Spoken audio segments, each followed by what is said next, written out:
Hey there, this is Dr. John Carrizella from the Florida Center for Hormones and Wellness. And you know what? I want to talk to you for a couple of minutes about estradiol. You know, when a woman goes into menopause, their estradiol levels plummet. Well, you might ask, why is that important? Well, estradiol is extremely protective. It's protective to so many systems in the body, but the one I want to mention right now is your heart and your blood vessels. Estradiol is extremely cardioprotective to women. That's why when women go into menopause, they more than triple their risk of heart disease and sudden cardiac death, along with stroke, blood clots, and other things along that line.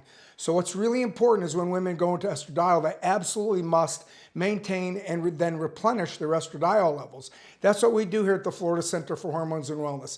The literature couldn't be more clear. Replacing estradiol cuts the risk of sudden death from heart, cuts the risk of developing heart disease by more than 75%. It also increases all-cause mortality. What does that mean? It means that it keeps people from dying. When all-cause mortality goes down, people live longer, and yet they live healthier and more vital, and all of those things that restoring hormones do as well. And that's a topic for another discussion. So I want to emphasize to you that if you want to protect yourself against heart disease, if you want to minimize your chance of a heart attack or stroke, you must replenish your estradiol once you go into menopause. So I want to make that point to you. This is Dr. John Carrizella from the Florida Center for Hormones and Wellness. And I also want to remind you that it's just not heart disease.